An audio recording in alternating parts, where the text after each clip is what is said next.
جی پڑھ لیجیے. ولا يلزم الزهاد بأن كلامنا في حكم مطلوب تعلق بسبب مشروع له فيبقى سببا والحكم به مشروعا مع وقوع النهي عليه. وأما ما هو جزاء شرع زاجرا فيعتمد حكمة سببه كالقصاص. ولنا أن النهي يراد به عدم الفعل مضافا إلى اختيار العباد وكسبهم فيعتمد التسبب ليكون العبد مبتلا بين أن يكف عنه باختياره فيصاب عليه وبين أن يفعله باختياره فيعاقب عليه. هذا هو الحكم الأصلي في النهي. وأما القلوب فوصف قائم بالنهي يثبت مقتضى به تحقيقا لحكم فلا يجوز تحقيقه على وجه يبطل به ما أوجبه واقتضى بل يجب العمل بالأصل في موضعه والعمل بالمقتضى بقدر الإمكان وهو أن يجعل الحكم وصفا للمشروع فيصير مشروعا بأصله غير مشروع بوصفه فيصير فاسدا مثل الفاسد من الجواهر ولا تنافي بينهما. والمشروع يحتمل الفساد بالنهي كالإحرام الفاسد فوجب إثباته على هذا الوجه رعاية لمنازل المشروعات ومحافظة لحدودها وعلى هذا الأصل كله. جی بس. بسم اللہ الرحمن الرحیم. اللهم صل على محمد النبی الأمی وعلى آلہ وسلم تسلیما. ولا يلزم الظہار، اور ظہار کو لے کر اعتراض لازم نہیں ہوتا. لأن کلام، اس لیے کہ ہمارا کلام فی حکم مطلوب ہے، اس حکم کے بارے میں جو مطلوب ہو، تعلق بسبب مشروع له، اور وہ متعلق ہو جائے اپنے مشروع سبب کے ساتھ. تو آیا وہ سبب رہتا ہے اور حکم اس کے ساتھ مشروع رہتا ہے باوجود اس پر نہیں واقع ہونے کے. وَأَمَّا مَا هُوَ جزاء، بہرحال وہ فعل جو جزا ہو، شرع زاجرا، جس کو مشروع کیا گیا ہو. او بھائی کھڑے ہو جا، کھڑے ہو جا، کھڑے ہو جا.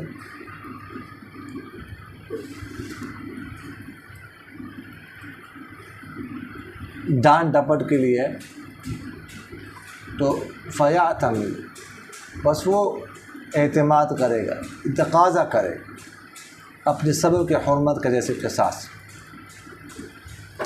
ولنا، اور ہماری دلیل یہ ہے کہ ان النہی، بے شک نہیں جو ہے، یراد بہ، ارادہ کیا جاتا ہے اس سے، عدم الفعل، فعل کے عدم کا، مضافن جو مضاف ہو، الی اختیار العباد، بندوں کے اختیار کی طرف، و کسب، ان کے کسب یعنی ان کے ارادے کی طرف.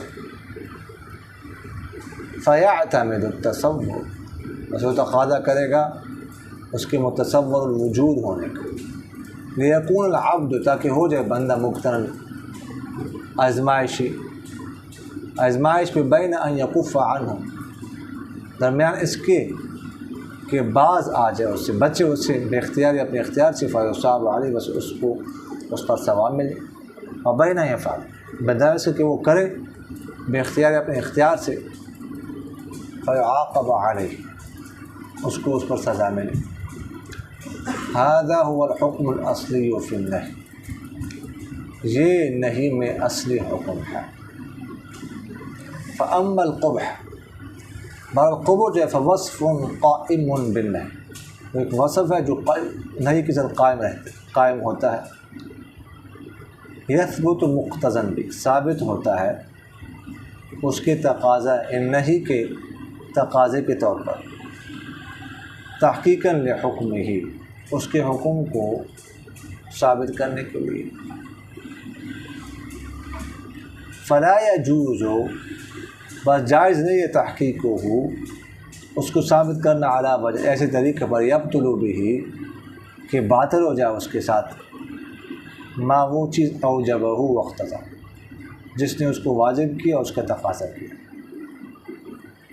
بل یجب العمل بالاصل، بلکہ واجب عمل اصل کے ساتھ، فی موضع، اپنی جگہ پر. اور عمل مقتضا کے ساتھ بقدر امکان کی بقدر وہ ہوا، اور اس کی صورت یہ ہوگی ان یجعل القبح کہ بنایا جائے قبح کو وصف مشروع کے لیے، فیصیر مشروع میں اصلی بس وہ منہا عنہ اپنے اصل کے اعتبار سے مشروع ہوگا، غیر مشروع بے وصف اپنے وصف کے اعتبار سے غیر مشروع ہوگا، فیصیر فاسدا مثل الفاسدۃ من الجبح تو وہ ہو جائے گا فاسد، جیسے موتھی کے فساد کی طرف فاسد ہونے کی طرح، اور ان کے درمیان کوئی منافات نہیں۔ فالمشروع بس مشروع جو ہے وہ یحتمل الفساد، وہ احتمال رکھتا ہے فساد کا نہیں کے ساتھ، کالاحرام الفاسد جیسا کہ احرام فاسد فوجب اثباتہ بس واجب ہے اس کو ثابت کرنا علی ھذا الوجہ اسی وجہ پر،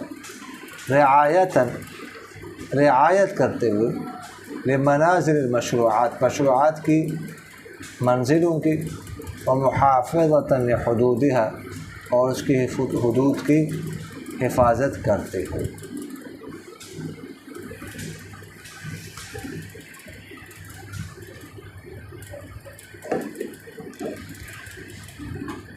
پچھلی عبارت میں ہم نے پڑھا ہے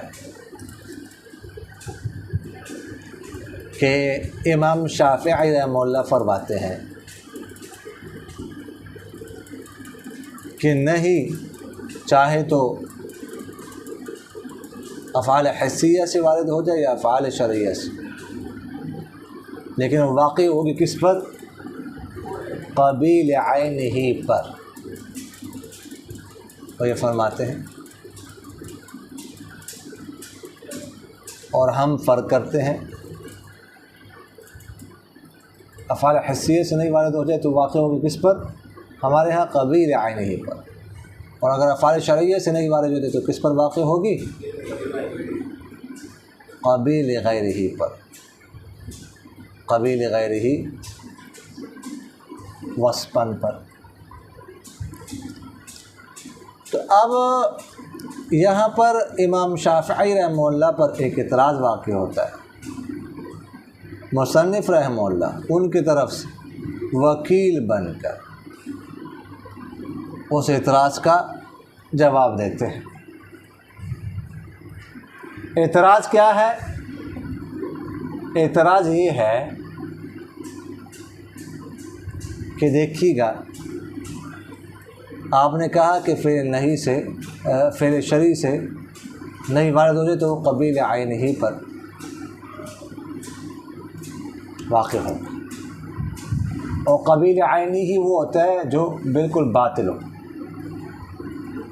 نہ ذاتاً مشروع نہ اصفاً مشروع، نہ خود مشروع ہوتا ہے اور نہ کسی اور مشروع کا سبب بنتا ہے، باطل جو ہے۔ تو دیار دیکھیے گا زہار یہ فعل شرعی ہے، سمجھ آ گئی کہ نہیں ہے؟ شریعت نے کہا ہے نا اگر تم نے بیوی کو محرمات ابدیہ کے ساتھ تشبیہ دی تو دیہات واقع ہوگا بیوی حرام ہو جائے گی، شریعت نے کہا نا فعل شرعی، اور اس سے منع کیا گیا نہیں آئی فإنہ منکر من القول وزورا، نہیں آئیے۔ اب آپ کے ضابطے کے مطابق زہار کو کیا ہونا چاہیے؟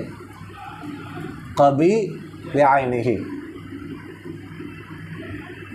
نہیں آئی، اور آپ کیا تو قبیل عینہ پر ہی واقع ہوتی، تو قبیل عینہ کے بارے میں پڑھ چکے ابھی ہم کہ وہ نہ خود مشروع ہوتا ہے نہ کسی اور مشروع کا سبب بنتا ہے، ایسے ہی ہے۔ حالانکہ آپ کے ہاں زہار سبب بن رہا ہے کس کا؟ کفارے کا۔ اگر کوئی زہار کرتا ہے تو اس کا کفارہ قرآن پاک میں موجود ہے، کفارہ اس کو ادا کرنا پڑے، حالانکہ اس کو تو باطل ہونا چاہیے، اور کسی بھی حکم کے لیے اس کو سبب نہیں ہونا چاہیے۔ یہ اعتراض سمجھ آگے کہ نہیں آئے؟ تو اس کا جواب یہ دیتے ہیں کہ جناب والا، ہم جو بات کر رہے ہیں نا کہ وہ فعل شرعی قبیل عینی ہوتا ہے، باطل ہوتا ہے، وہ اس فعل کے بارے میں ہے، بلکہ وہ ایسے سبب کے بارے میں جو خود بھی مشروع ہو اور اس کا حکم بھی کیا ہو؟ مطلوب ہو۔ جی کون سا استاد؟ جی ہاں ذرا کہ وہاں پر ہوتا ہے جہاں پر سبب بھی مشروع ہو اور حکم بھی مطلوب۔ مثلا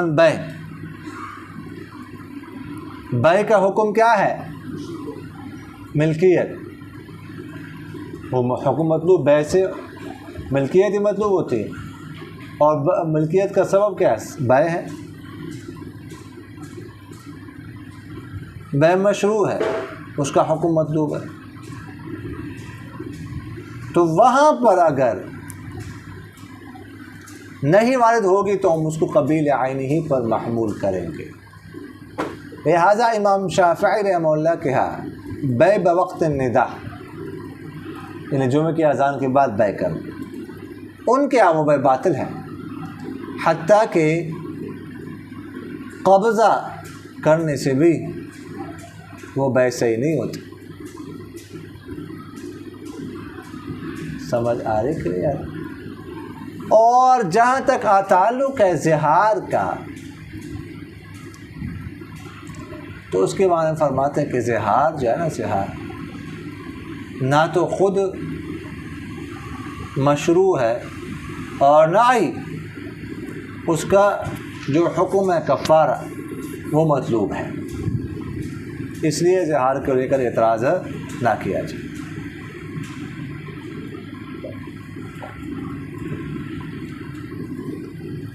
پھر سوال یہ پیدا ہوتا ہے کہ جناب والا جب زہار خود مشروع ہی نہیں ہے تو پھر وہ کفارے کا سبب کیسے بن رہا ہے؟ پھر تو اس کو کسی بھی حکم کا سبب نہیں بننا چاہیے تھا، جب مشروع ہی نہیں ہے وہ۔ سمجھ آ گئی کہ نہیں؟ تو آپ کے کفارے کا سبب بن رہا ہے، تو اس کا جواب یہ ہے کہ جناب والا جب مشروع نہ ہونا کوئی سبب تو بطریق اولا کسی حقوق کا سبب بنتا ہے اور بننا چاہیے۔ اس کی مثال دے، جیسے قصاص دیکھو،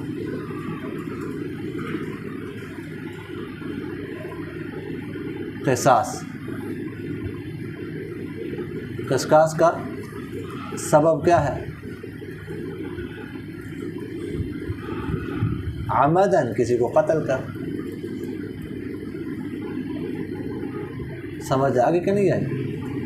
تو عمدن کسی کو قتل کرنا مشروع ہے یا غیر مشروع؟ غیر مشروع ہے نا، اور وہ سبب بن رہے کہ نہیں بن رہے؟ تو جو غیر مشروع ہوتا ہے وہ تو اس طرح کفارے وغیرہ کا، سزا کا زیادہ سبب بنتا ہے اور بننا چاہیے اس کو، اس لیے تو زہار کو تو بطریق اولا کفارے کا سبب بننا چاہیے۔ سمجھ آگے کہ نہیں آئے؟ تو یہ بات کر رہے ہیں۔ اچھا جی، وَلَنَا أَنَّ النَّهْيَ يُرَادُ بِهِ عَدْمُ الْفِعْلِ مُضَافًا لِاخْتِيَارِ الْعَبْدِ۔ یہاں سے مصنف رحمہ اللہ احناف کی دلیل کو ذکر کرنے لگے۔ احناف کیا فرماتے ہیں کہ نہیں، جب وارد ہو جائے فعل شرعی سے تو واقع ہوتی ہے کس پر؟ قبیل غیرہ پر۔ اب اس کی دلیل ذکر کرنے لگے ہیں، سمجھ آ رہی کہ نہیں؟ تو فرماتے ہیں کہ دیکھیے گا، نہیں جو ہے نا، نہیں، یہ اس سے مراد کیا ہوتا ہے؟ تو فرماتے ہیں کہ نہیں سے مراد ہوتا ہے جس فعل سے منع آ جائے منہا عنہ، جسے نہیں آ جائے، اس فعل کو ایسا ہونا چاہیے کہ جو متصور وجود ہو، بندے کے اختیار میں ہو۔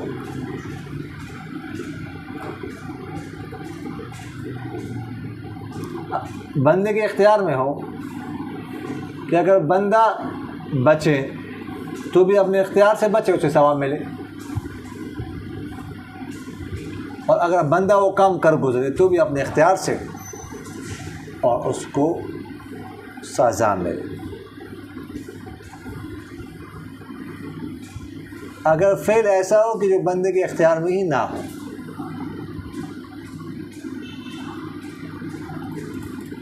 جو اس میں اختیار میں نہیں ہے، تو ظاہر ہے کہ پھر وہ کر ہی نہیں سکتا، اسے بچنی ہے، اس میں اس کے اندر اس کی طاقت ہی نہیں ہے، تو پھر بچنا ہے اس سے، تو پھر ثواب کس چیز کا؟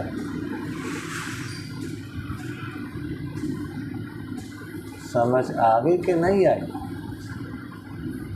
اگر پھر ایسا ہو کہ جس کی طاقت انسان کے اندر نہ ہو کرنے کی، تو پھر وہ نہیں ہے، وہ تو نفی ہو گیا۔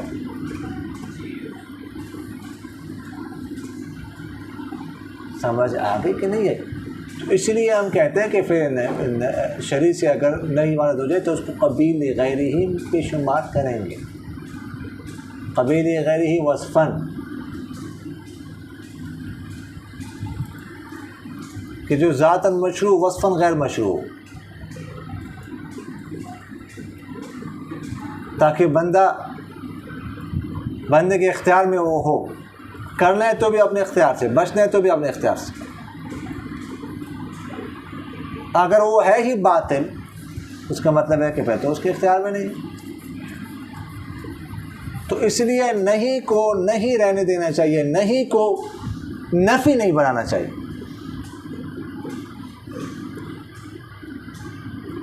اس کی مثال مثلاً اس گلاس میں پانی ہے، دیکھیے گا، اب کسی کے سامنے پڑا ہوا ہے، تو آپ اس کو کہتے ہیں پانی مت پی، اس سے پانی مت پیو، تو ٹھیک ہے، یہ نہیں ہے، اس کے اندر پانی موجود ہے، پی سکتا ہے۔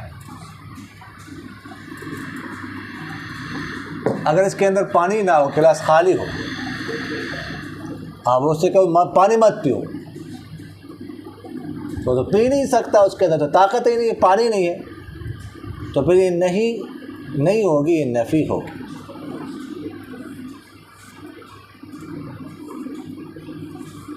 سمجھ آ رہی کہ نہیں آ رہی؟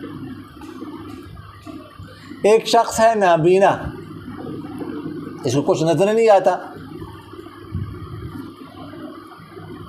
آپ اس کو کہتے ہیں کہ پونڈی مت کر، وہ تو پونڈی کر ہی نہیں سکتا، کر سکتے پونڈی؟ ہاں،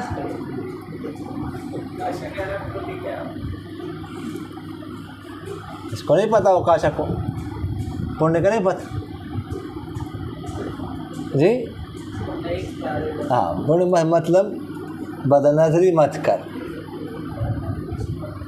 سمجھ آ گئی کہ نہیں ہے؟ تو یہ تو نہیں ہے، تو نفی ہے۔ ہاں، کوئی بینا ہو، نظر آتا، اس کو آپ کہتے ہیں کہ بد نگاہی مت کر، تو وہ نہیں۔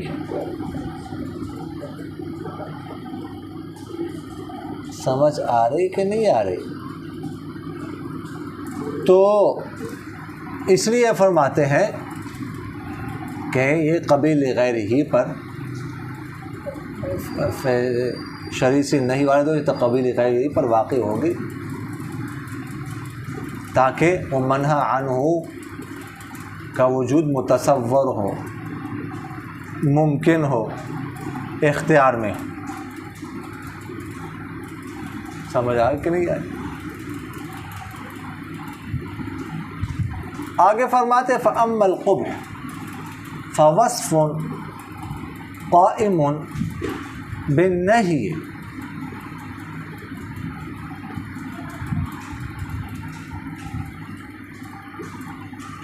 یہاں سے مصنف رحمہ اللہ مزید وضاحت فرما رہا ہے۔ فرماتے ہیں کہ قبح جو ہے نا، قبح یہ منہا عنہ کے ساتھ ایک وصف کے طور پر قائم ہوتا ہے۔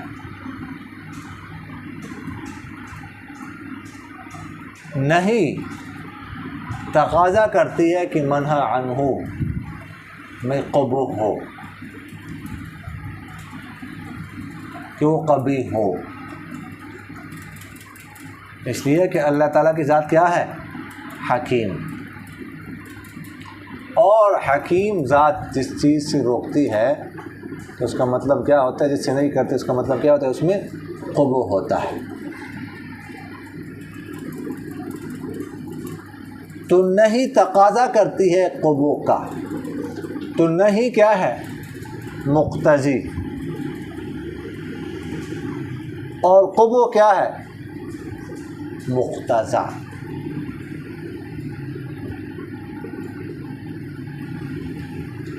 سمجھ آگے کہ نہیں آئی؟ تو قبح ایک وصف ہے جو اس کے ساتھ قائم رہتا ہے، اس کے اندر موجود نہیں ہے۔ اب قبح کو اس طور پر ثابت کرنا، مقتضا کو ایسے طریقے پر ثابت کرنا کہ مقتضی کو بھی باطل کر دے، جیسے کہ امام شافعی رحمہ اللہ فرماتے ہیں یہ درست نہیں، یا بالفاظ دیگر نہیں نے تقاضا کیا اپنے صحت کے لیے کس کا؟ قبح کا۔ ٹھیک ہے کہ قبح پیدا ہو جائے جس کی وجہ سے نہیں کی گئی، جس سے کلام کیا ہو جائے؟ صحیح ہو جائے۔ اب جس چیز کو ثابت کیا جا رہا ہے، جس کا تقاضا ہو رہا ہے کلام کے صحت کے لیے، نہیں کہ صحت کے لیے، صحیح ہونے کے لیے، اس کو ایسے انداز میں ثابت کرنا کہ وہ صحت کے بجائے اس کے بطلان کا ذریعہ بن جائے، وہ مبطل بن جائے، اسی کو باطل کر دے جو اس کی صحت کا تقاضا کر رہے، تو یہ بات درست نہیں ہے۔ یہ بات سمجھ آ گئی؟ ذرا ادھر دیکھ لیجئے۔ فَأَمَّا الْقُبْحُ، اور القبح جو ہے فَوَصْفٌ قَائِمٌ بِالنَّهِي، ایک وصف ہوتا ہے جو نہیں کے ساتھ قائم ہو جاتا ہے، یعنی نہیں کے سبب کی وجہ سے، مقتضن بِهِ،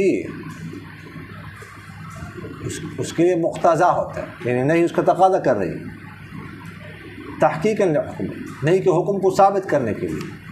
فلا يجوز تحقیقہ، بعض جائز نہیں اس کو ثابت کرنا، علی وجہ، ایسے طریقے پر، یبطل به ما اوجبہ واقتضا، کہ باطل ہو جائے اس کی وجہ سے، اس قبح کی وجہ سے، وہ چیز جس نے اس کو واجب کیا، جس نے اس کو تقاضا کر دی، جس نے اس کو تقاضا کیا، یعنی مقتضا مقتضی کو بھی باطل کر دی۔ بل یجب العمل بالاصل فی موضعہ والعمل بالمقتضى بقدر الامکان، تو اصل پر اپنی جگہ پر عمل کرنا ہے، مقتضا پر اپنی جگہ، مقتضی جو نہیں ہے اس پر بھی عمل کرنا ہے کہ نہیں آئی، اور مقتضا جو قبح ہے اس پر بھی عمل کرنا ہے اپنے جگہ پر۔ تو اس پر عمل کیسے ہوگا؟ اس کی صورت یہ بتا رہے ہیں، وَهُوَ أَن يُجْعَلَ الْقُبْحُ وَصْفًا لِلْمَشْرُوعِ، کہ قبو کو مشروع کے لیے منعانوں کے لیے وصف قرار دے دیا جائے، اس طور پر کہ منہا عنہ اپنے ذات کے اعتبار سے کیا ہو، مشروع ہو، اور اپنے وصف کے اعتبار سے کیا ہو، غیر مشروع ہو۔ فیصیر فاسدا مثل الفاسد من الجواہر، یہاں سے گویا کہ مصنف رحمہ اللہ ایک اعتراض کا جواب دے رہے ہیں۔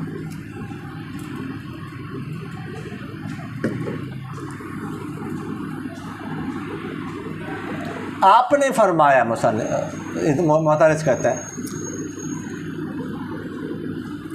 کہ منہا عنہ مشروع ہوتا ہے ذات کے اعتبار سے، اور غیر مشروع ہوتا ہے وصف کے اعتبار سے، یعنی قبو کے اعتبار سے۔ اب اس کا مشروع ہونا، اس کی مشروعیت، یہ بقا کا تقاضا کرتی ہے، اور اس کا وصف قبو یہ عدم بقا کا تقاضا کرتا ہے۔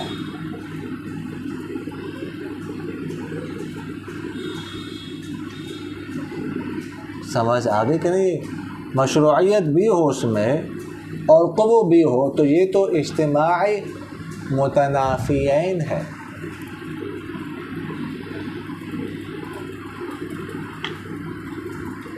سمجھ آ رہی کہ نہیں آ رہی؟ یہ کیا ہے؟ اجتماعی متنافیین۔ تو یہ دونوں چیزیں کیسے جمع ہو سکتی ہیں؟ یہ دونوں چیزیں کیسے جمع ہو سکتی ہے؟ تو اس کا جواب دے رہے، اس کا جواب یہ ہے کہ ممکن ہے کہ ایک چیز مشروع ہو اور فساد کو بھی قبول کرے، مشروع فساد کو قبول کرتا ہے۔ مشروعیت اور فساد یہ دونوں جمع ہو سکتے ہیں۔ اس کی مثال دینے سے دیکھیے گا، فَيَصِيرُ فَاسِدًا مِثْلَ الْفَاسِدِ مِنَ الْجَوَاهِرِ،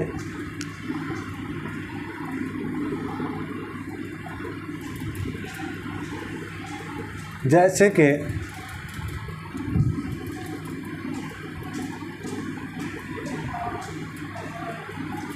موتی ہوتا ہے، موتی تو ہے، اس کا جو وصف ہے اس کا وہ ختم ہو جائے، اس کی چمک دمک۔ اب وہ ذات تو موتی کی ذات تو موجود ہے، لیکن وصف اس کا ختم ہو چکا، تو وصف ختم ہونے کی وجہ سے اب وہ جو ہے نا موتی سے نکلا تو نہیں ہے، اس کو موتی کہیں گے، ذات موجود ہے۔ اس کی مثال دے رہے ہیں، جیسے کہ دیکھیے گا، احرام فاسد، حج کے احرام کے دوران کسی کے ساتھ بیغم بھی موجود تھی، اس پر ہو گیا امام طبقان صاحب کا غلبہ۔ سمجھ آگے کہ نہیں آئی؟ احرام کے دوران ہی وقوف عرفہ سے پہلے اس نے اپنے بیگم کو ٹیوشن پڑھا دی۔ مجھے کہا یہ احرام تو بہت لمبا ہو رہا ہے، سمجھ آگے کہ نہیں آئی؟ ابھی گھر میں بھی اوپر سر پہ ہے، اور وہ علاقہ ویسے بھی گرم، تو بہت مشکل ہو رہی، تو اس نے بمباری کر دی جٹ تیارے کے ساتھ۔ اب وقوف عرفہ سے پہلے یہ کام کیا، اب اس کا احرام ہو گیا فاسد،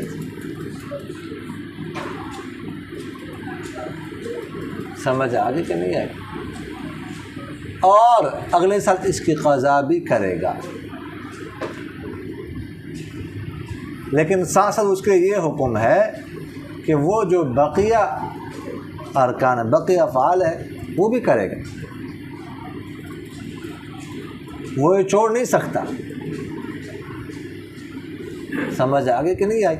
یعنی ان کو جاری رکھے گا، ان افعال کو جاری رکھے گا، افعال کو مکمل کرے گا، ٹھیک ہے، تو اس کے بعد پھر اگلے سال اس کی قضا بھی کرے گا۔ اب دیکھیے گا احرام فاسد ہو چکا ہے، لیکن اس کے باوجود اس کے لیے حکم کیا ہے کہ اب اس کو کھولنا نہیں ہے، احرام کو، بقیہ افعال اسے احرام کے ساتھ کرنے ہیں، اور اگلے سال اس کی قضا بھی کرنی ہے۔ تو دیکھو مشروع ہے، اس لیے تو کہا جا رہا ہے کہ اسے احرام کو بھی کھولنا نہیں ہے اور اسی احرام کے ساتھ بقیہ افعال کرنے ہیں، مشروع ہے تبھی تو حکم دیا جا رہا ہے، لیکن ساتھ ساتھ اس نے فساد کو بھی قبول کیا، احرام فاسد بھی ہو چکا ہے، سمجھ آگے کہ نہیں آئے؟ تو اس لیے مشروعیت فساد کو قبول کرتی ہے، مشروعیت اور فساد یہ دونوں جمع ہو سکتے ہیں۔ تو فرماتے فوجب اثباتہ علی ھذا الوجہ، تو فرماتے ہیں منہی عنہ کو ثابت کرنا، اثبات یعنی منہی عنہ کو ثابت کرنا اس طریقے پر، کس طریقے پر کہ اپنے اصل کے اعتبار سے کیا ہو، مشروع ہو، اور اپنے اوصف کے اعتبار سے کیا ہو، غیر مشروع ہو، رعایتاً لمنازل المشروعات ومحافظتاً لحدودها،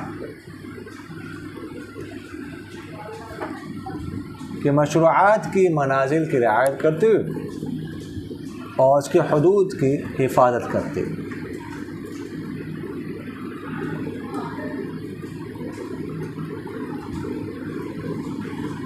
سمجھ آ گئی کہ نہیں ہے؟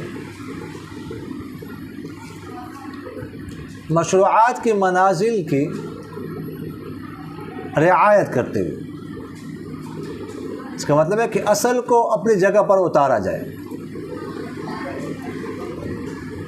یعنی منہی عنہ جو ہے نا کیا ہو، بندے کے اختیار میں ہو، اصلاً مشروع ہو، اور جو وصف ہے قبو جو اس کے ساتھ ملا ہوا ہے وہ اس کو اپنی جگہ پر اتارا جائے، یعنی اس کی وجہ سے غیر مشروع فساد کو قبول کرے۔ ومحافظۃ لحدودها،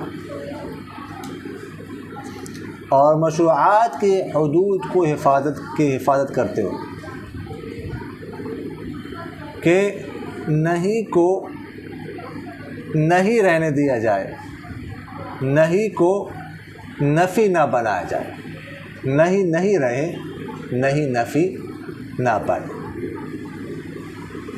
تو یہ ہے حدود کی، مشروعات کے حدود کی حفاظت، محافظت۔ سمجھ آگے کہ نہیں آئی؟ وما علینا الا البلاغ۔ شابہ تکرار کر لو بھائی۔